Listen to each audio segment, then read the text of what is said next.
Imagina algo que no pesa nada, absolutamente nada. Ni un gramo, ni una fracción de gramo, ni el rastro más ínfimo de masa. Y sin embargo, ese nada es capaz de empujar una vela de kilómetros de ancho a través del vacío interplanetario. Te han enseñado desde niño que para mover algo necesitas fuerza y que la fuerza necesita masa.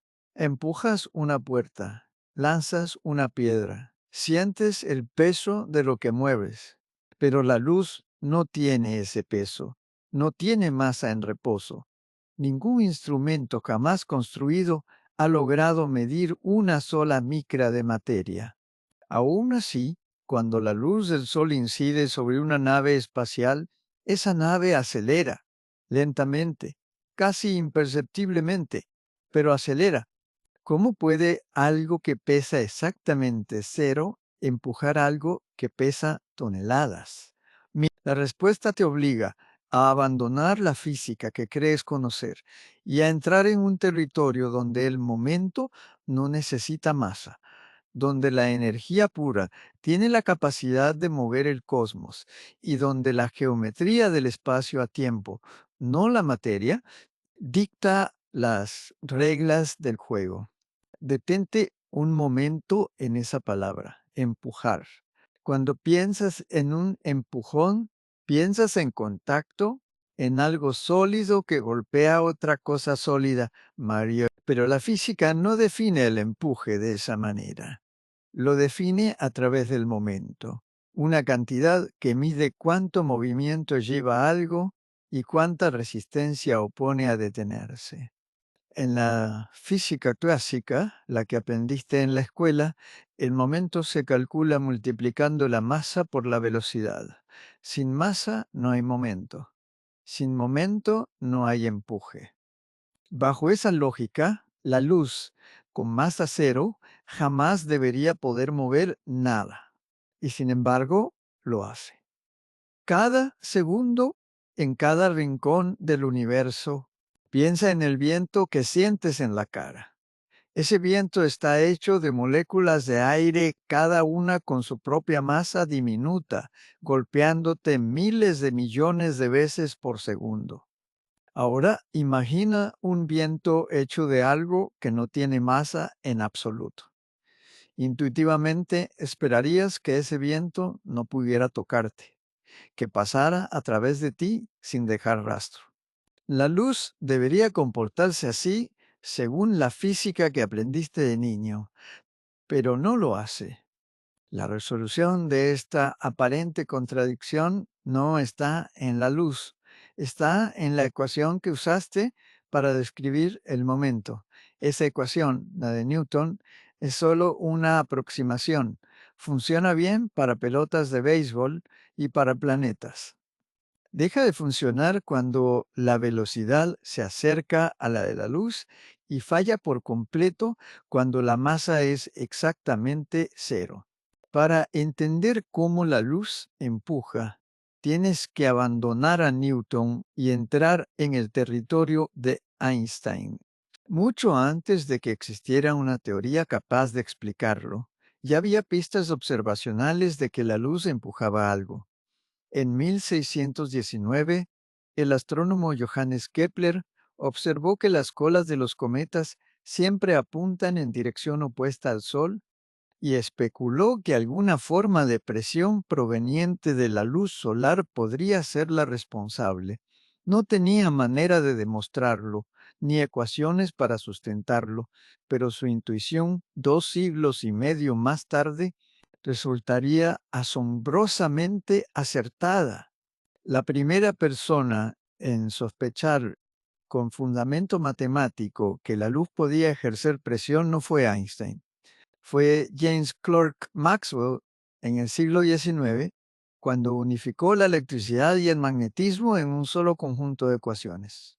Maxwell descubrió que la luz es una onda electromagnética, un campo eléctrico y un campo magnético oscilando juntos, propagándose a través del espacio a una velocidad exacta y constante.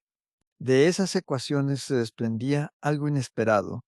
Si la luz transporta energía y esa energía interactúa con la materia, entonces la luz debería ejercer una fuerza, por diminuta que fuera, sobre cualquier superficie que iluminara. Maxwell lo predijo alrededor de 1873, pero predecirlo en el papel y medirlo en un laboratorio son dos desafíos completamente distintos. La presión que ejerce la luz del sol sobre tu mano ahora mismo es tan minúscula que jamás la notarías. Se necesitaron casi 30 años de ingenio experimental para aislarla de otros efectos que la enmascaran, como las corrientes de aire generadas por el calor. Durante mucho tiempo, los experimentos se confundieron con un aparato engañoso, el radiómetro de Crookes, esas aspas de vidrio con caras de colores que giran al recibir luz.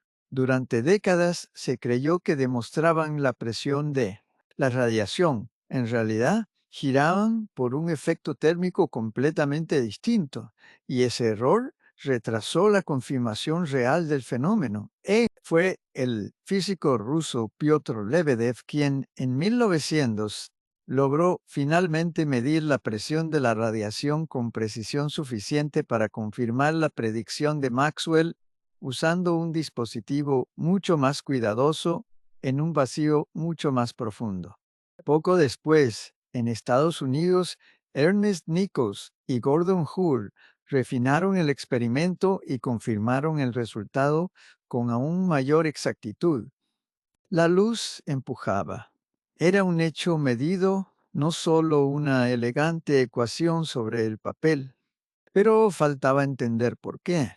Faltaba una teoría que explicara cómo algo sin masa podía llevar momento. La respuesta llegó con la relatividad especial de Einstein, publicada en 1905. Einstein reescribió por completo la relación entre masa, energía y momento.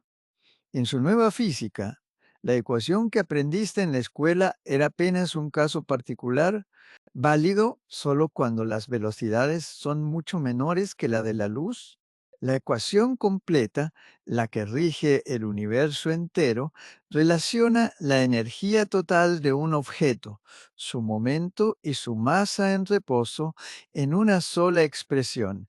La energía al cuadrado es igual al momento multiplicado por la velocidad del aforo. Luz, todo elevado al cuadrado, más la masa en reposo multiplicada por la velocidad de la luz al cuadrado, también elevado al cuadrado. Parece intimidante, pero su consecuencia es hermosa y simple. Si haces la masa en reposo igual a cero, la ecuación no se rompe, no se indefine, simplemente se simplifica. La energía es igual al momento multiplicado por la velocidad de la luz. Esto significa que un objeto sin masa puede tener momento siempre que tenga energía. Y la luz sí tiene energía. La transporta en cada fotón, en cada onda, en cada rayo que cruza el vacío del espacio. Vale la pena aclarar algo que confunde a mucha gente. La famosa ecuación energía igual a masa por la velocidad de la luz al cuadrado no se aplica directamente a un fotón, porque esa versión simplificada asume que el objeto está en reposo. Un fotón nunca está en reposo. Viaja siempre, sin excepción, a la velocidad de la luz. Por eso necesitas la ecuación completa, la que incluye tanto masa como momento para describirlo correctamente. El momento, entonces, no es una propiedad exclusiva de la masa, es una propiedad de la energía en movimiento.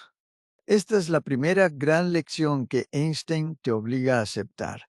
El universo no exige masa para empujar, exige energía y velocidad.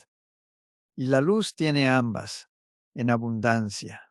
Unas décadas antes de que Einstein resolviera esto en términos relativistas, él mismo había dado otro paso decisivo. Propuso que la luz no solo se comporta como onda, sino también como partícula. A esas partículas de luz hoy las llamas fotones. Cada fotón lleva una cantidad discreta de energía proporcional a su frecuencia. La luz azul, de mayor frecuencia, lleva fotones más energéticos que la luz roja, y cada fotón, sin poseer un solo gramo de masa, lleva también una cantidad definida de momento calculada exactamente con la fórmula que Einstein derivó de la relatividad. La energía dividida entre la velocidad de la luz. Esta idea, tan contraintuitiva, no se quedó solo en el papel. En 1923, el físico Arthur Compton demostró de forma directa que los fotones chocan contra los electrones, exactamente como lo haría una partícula con momento real, transfiriéndoles energía y cambiando de dirección, como dos bolas de billar en una mesa. Ese fenómeno, hoy conocido como efecto Compton, fue una de las pruebas más contundentes de que la luz, además de comportarse como onda, se comporta también como una partícula capaz de empujar. La luz conserva al mismo tiempo su naturaleza ondulatoria. El célebre experimento de la doble rendija muestra que un mismo fotón puede comportarse como onda, interfiriendo consigo mismo y como partícula puntual al ser detectado en un único lugar preciso. Esa dualidad, lejos de ser una contradicción, es la firma más profunda de cómo funciona realmente el mundo cuántico. Lo notable es que esa naturaleza doble no le impide en ningún momento transportar momento de manera perfectamente definida. Onda o partícula. El fotón siempre llega con una cantidad exacta de impulso, lista para transferirse. Cuando un fotón incide sobre una superficie y es absorbido, le transfiere ese momento a la superficie. Es un choque real, medible, tan real como el impacto de una pelota, aunque la pelota, en este caso, no tenga masa alguna. Si en lugar de ser absorbido, el fotón es reflejado, ocurre algo aún más interesante. El fotón invierte su dirección y por conservación del momento transfiere el doble de impulso a la superficie que lo refleja. Por eso, las velas solares más eficientes no están diseñadas para absorber la luz, sino para reflejarla, como espejos casi perfectos suspendidos en el vacío. Esta idea, que suena casi a ciencia ficción, ya no lo es. En 2010, la Agencia Espacial Japonesa lanzó Icaros, la primera nave en demostrar la navegación solar interplanetaria de forma exitosa. Su vela, de apenas unas micras de espesor, capturó el empuje de los fotones solares y ayudó a impulsar la nave rumbo a Venus. En 2019, la organización The Planetary Society, heredera en parte de la visión de divulgadores como Carl Sagan, puso en órbita LightSail 2, una vela solar del tamaño de un cuadrilátero de boxeo, capaz de elevar su propia órbita, usando exclusivamente la presión de la luz solar. No hay combustible a bordo, no hay motor que queme nada. Solo una superficie reflectante hecha de un material similar al mylar aluminizado y la incesante lluvia de fotones que llega desde el Sol. La aceleración que produce esta presión es minúscula comparada con la de un cohete químico, pero a diferencia de un cohete que agota su combustible en minutos, una vela solar puede acelerar de manera continua durante meses, durante años, sin consumir absolutamente nada. Con el tiempo suficiente, esa aceleración diminuta y constante puede llevar a una nave a velocidades que ningún combustible químico podría alcanzar jamás. Hay proyectos aún más ambiciosos que llevan esta idea al extremo. La iniciativa Breakthrough Starshot propone construir diminutas naves del tamaño de un chip, unidas a velas de apenas unos metros, y empujarlas no con la luz del sol, sino con láseres colosales disparados desde la superficie terrestre. La meta es alcanzar hasta un 20% de la velocidad de la luz, lo suficiente para llegar al sistema estelar más cercano, Alpha Centauri, en poco más de 20 años.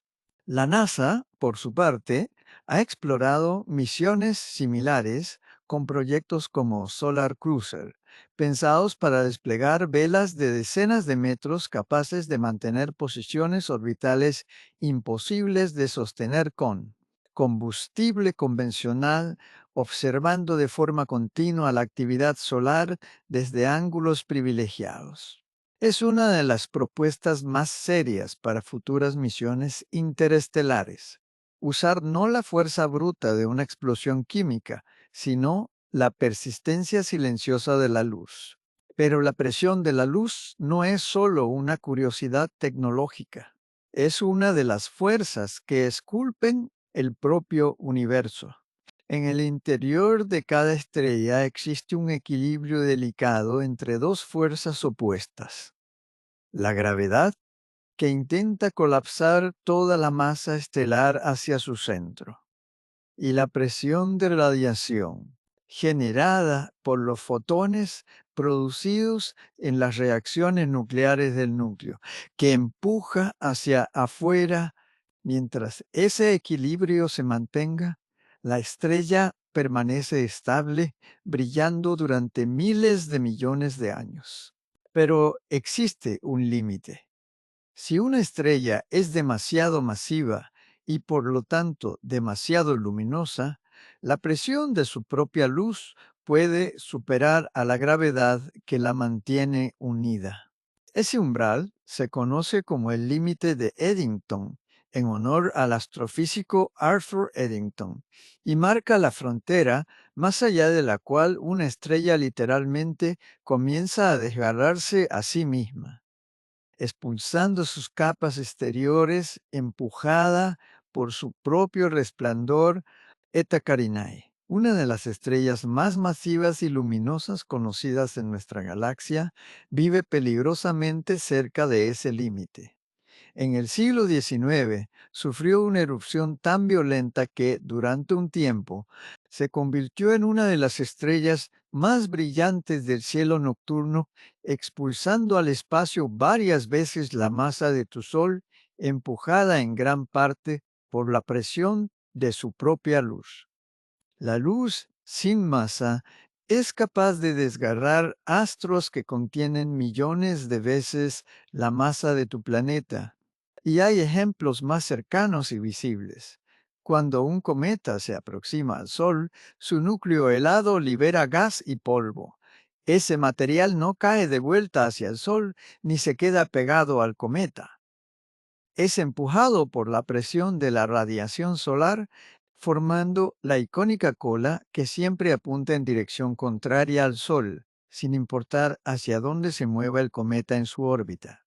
Incluso el polvo diminuto que orbita entre los planetas siente el efecto sutil de la luz en un fenómeno conocido como efecto Poynting a Robertson, que lentamente frena las partículas y las hace espiralar hacia el Sol a lo largo de milenios. En los discos de acreción que rodean a los agujeros negros supermasivos, en el corazón de galaxias activas y cuásares, la presión de la radiación alcanza escalas verdaderamente colosales. Allí, la materia que cae en espiral se calienta hasta emitir cantidades extremas de luz, y esa misma luz frena, empuja y expulsa parte del gas circundante, regulando cuánta materia puede finalmente alimentar al agujero negro. La luz, en este sentido, actúa casi como un guardián que limita el apetito de los objetos más voraces del universo. Nada de esto requeriría que la luz tuviera masa. solo le quiere que tenga energía y que esa energía, al interactuar con la materia, se convierta en fuerza. Y aquí es donde la historia deja de ser solo física, de ingeniería, y se convierte en algo más profundo. Aquí es donde entra el pensamiento de Roger Penrose. Penrose no se limitó a aceptar que la luz ejerce presión. Se preguntó qué papel juega la luz en la arquitectura misma del espacio a tiempo. En la relatividad general, la geometría del universo no está definida por dónde está la materia, sino por las trayectorias que la luz puede o no puede recorrer.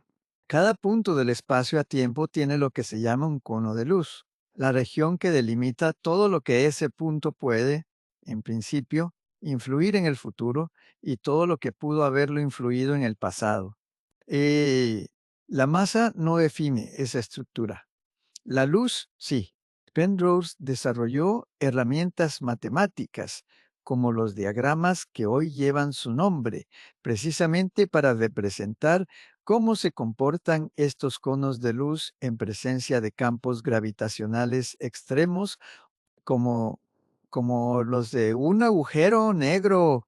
Fue usando esta misma lógica, el comportamiento de los rayos de luz y no de la materia, que Penrose demostró en 1965 que la formación de singularidades es una consecuencia inevitable del colapso gravitacional bajo condiciones muy generales.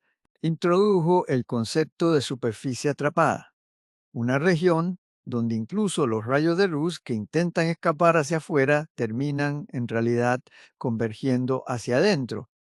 Cuando existe una superficie así, ya no hay ninguna trayectoria posible, ni siquiera para la luz que conduzca de vuelta al resto del universo.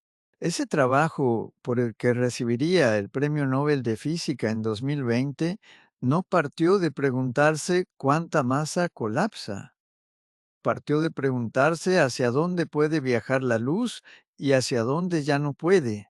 La luz, precisamente por no tener masa, se convierte en el trazador más puro de la geometría del universo. No arrastra consigo el peso de la materia, solo sigue el camino más directo que el espacio a tiempo le permite, un camino llamado geodésica nula. Eso es, en el fondo, lo que un rayo de luz es, no un objeto que se mueve a través de una geometría fija, sino la definición misma de esa geometría.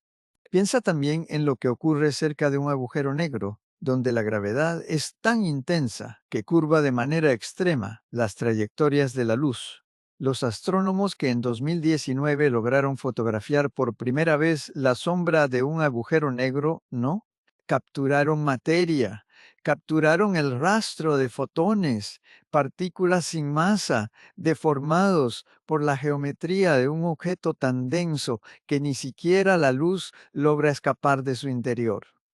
Esa imagen histórica es, en el fondo, un retrato de la geometría del espacio a tiempo, dibujado enteramente con luz. Y no solo la luz que rodea a un agujero negro traza su geometría. Según los cálculos de Stephen Hawking, los propios agujeros negros emiten de manera extremadamente lenta radiación compuesta por partículas sin masa, generada por efectos cuánticos en el borde mismo de su horizonte de eventos. A lo largo de escalas de tiempo inimaginablemente largas, esa radiación puede llegar a evaporar por completo un agujero negro entero, devolviendo al universo en forma de luz lo que alguna vez pareció perdido para siempre detrás del horizonte. Una vez más, es la luz, no la materia, la que tiene la última palabra sobre el destino final de estos objetos. Esta manera de pensar, donde la geometría y la causalidad importan más que la sustancia material, se extendió en la obra de Penrose mucho más allá de la física pura.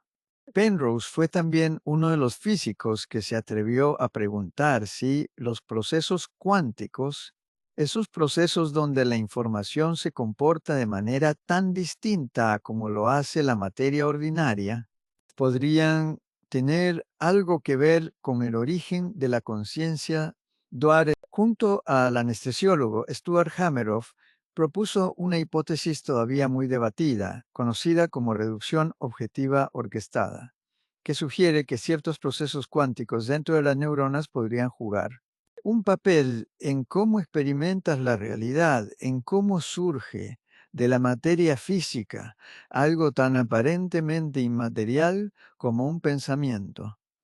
Es una idea especulativa, recibida con escepticismo por buena parte de la comunidad científica y que aún carece de evidencia experimental sólida, pero refleja una intuición constante en el pensamiento de Penrose, la misma intuición que aparece en la física de la luz, que lo que carece de masa, lo que carece de sustancia tangible, no por ello carece de poder causal sobre el mundo. La información, la geometría, la relación entre las cosas pueden ser tan reales y tan capaces de producir efectos como cualquier bloque de materia. Esta idea llevó a Penrose a formular una de sus propuestas más audaces y controvertidas, la cosmología cíclica conforme. Según esta hipótesis, el universo no tiene un final absoluto, sino una sucesión infinita de eones, cada uno naciendo del anterior.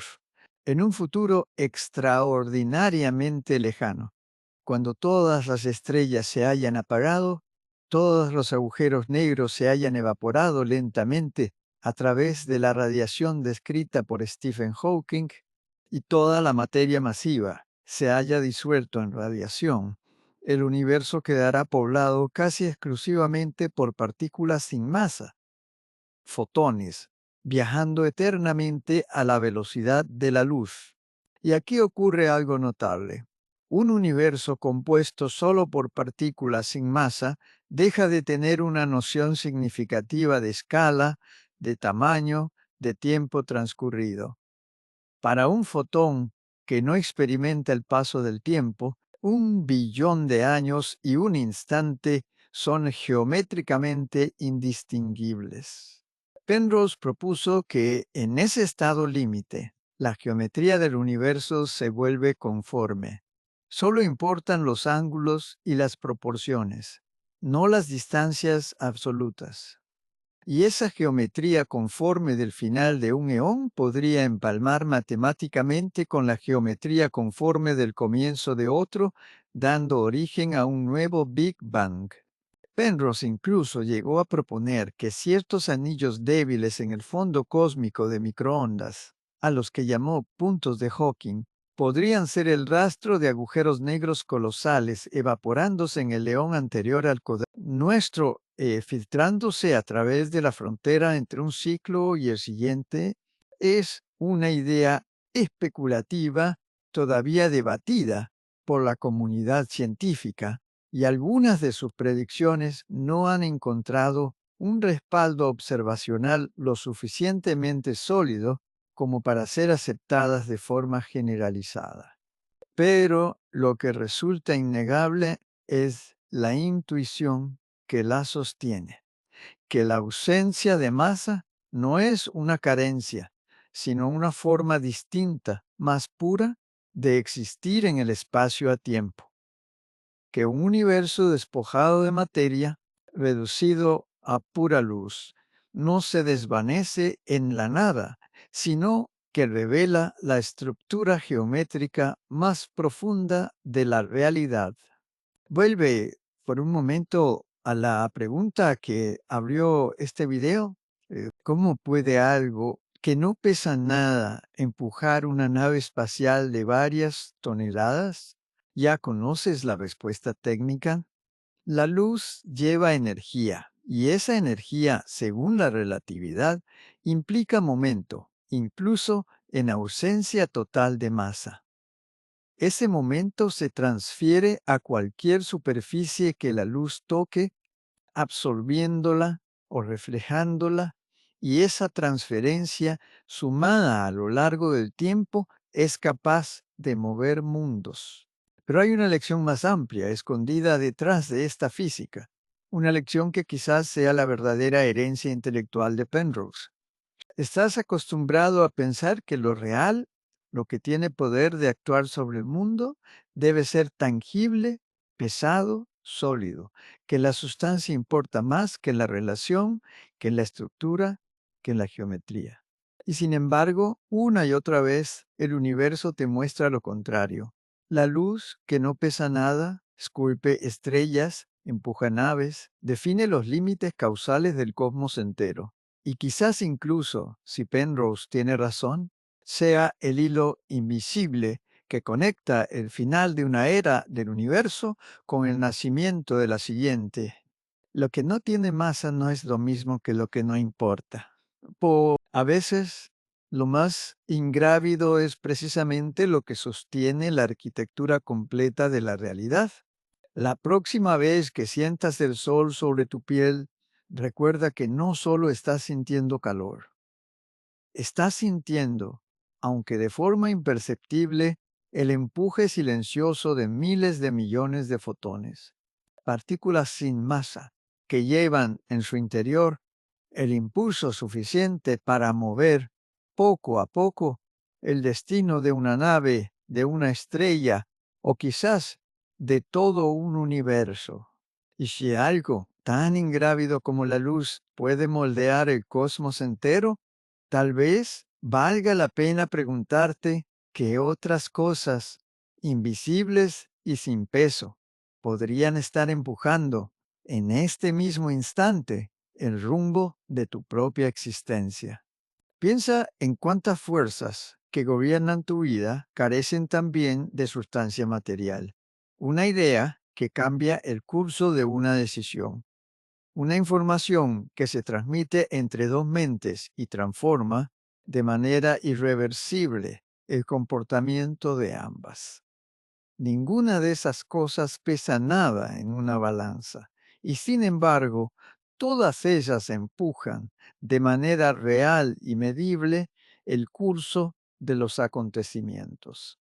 Quizás esa sea la enseñanza final que deja este viaje entre fotones, velas solares y agujeros negros. El universo no distingue entre lo que pesa y lo que importa. Distingue entre lo que tiene energía, lo que tiene estructura, lo que tiene la capacidad de relacionarse con el resto de la realidad y lo que no. La luz, sin equipaje alguno de materia, cumple sobradamente esa condición. Y por eso, silenciosa y constante, sigue empujando naves, esculpiendo estrellas y quizás tejiendo la transición invisible entre un universo que termina y otro que apenas comienza a nacer.